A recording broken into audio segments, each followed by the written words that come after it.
Alright, so it's nighttime, obviously, and it's also foggy. So I definitely want to try out Ilford Delta 3200 and just want to capture some black and white moody images. Let's do it.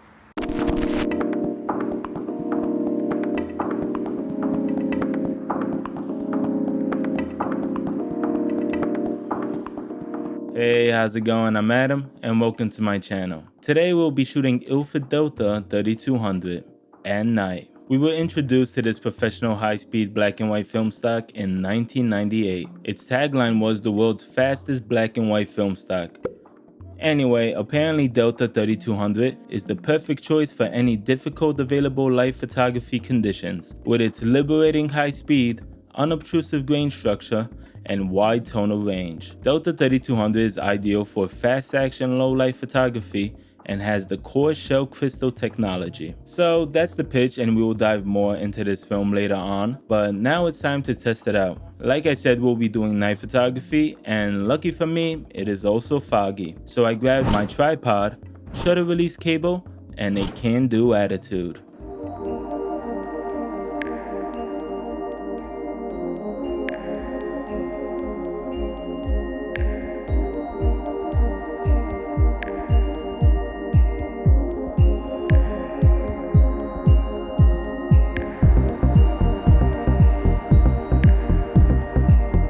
It's showing me f-stop 1.8, and let's see what we get.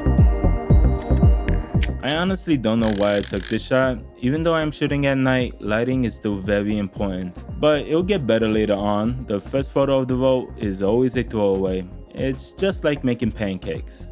Alright, this shows me a half a second and f8. Let's see if it stands out.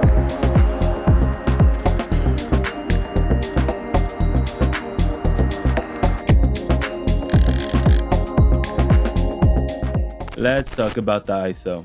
Well, I hope you're sitting down, because even though it says 3200 on the box, it is actually a 1000 ISO speed film. Mind blowing, I know. Ilford recommends shooting this film from 1600 to 6400. You can apparently even shoot it up to 25,000. Now, why would we do that? I honestly don't know, unless you're trying to go for that TV static look. But yeah, apparently it could be done, according to Ilford. Some time ago, I shot this film at 3200, and man, were they underexposed. I was so traumatized that I didn't even touch this film stock till today. For this video, I rated it at 1600, but in my opinion, it still could use some light. Alright, this doesn't look creepy at all.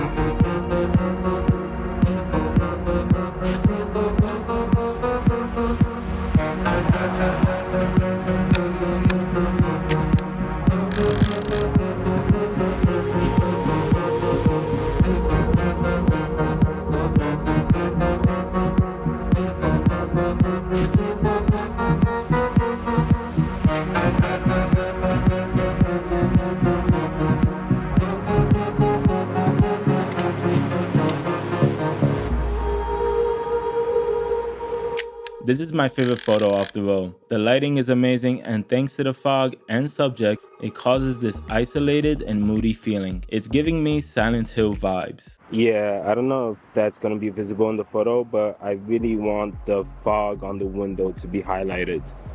So yeah, let's hope this turns out. Yeah, it did not, but I'll take it.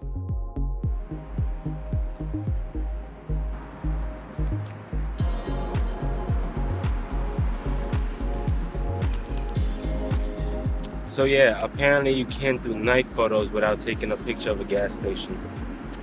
Cliche, but it's the rules.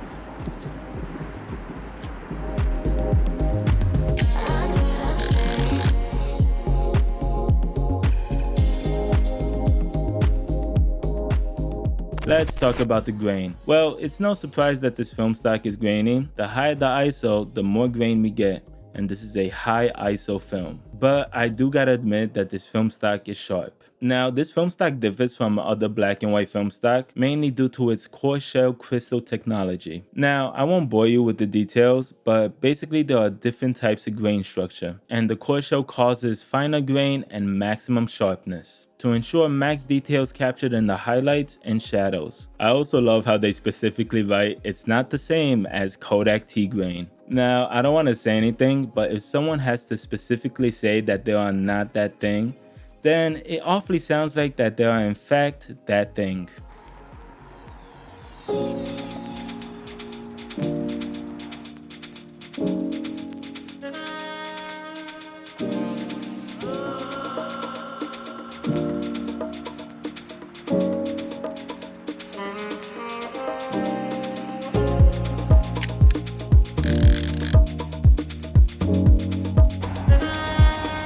That is one spooky burger.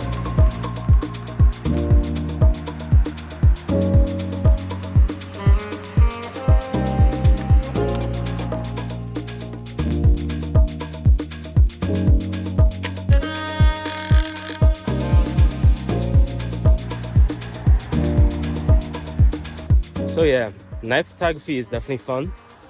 It's quiet and eerie at the same time, but you're not distracted by so many people and by sound, etc. So you can focus more on the photos and actually take your time, which, to be honest, I rarely do. And that's the end of the roll and the video. Thank you so much for watching. I truly appreciate it. Now, will I be shooting Delta 3200 again? I guess if I have to. This roll definitely turned out better than the first time I shot it, but I still had to add a bunch of contrast in post in order to get it to my liking. The high ISO is definitely handy, even though it's not a 3200 film. Plus, I gotta mention, it is pretty sharp. So it's definitely great for night photography if you're planning to shoot handheld. The reason I say that is because if you're using a tripod, then ISO is not really that much of a factor. However, don't get me wrong, I don't hate this film stock, but it definitely won't take a spot in my top 3. Anyway, this film is available in 35 and 120, and it costs around $11. So yeah, I guess that's about it. Like, subscribe, do all that jazz, and I'm off to patiently wait for that new Harman announcement. Take care.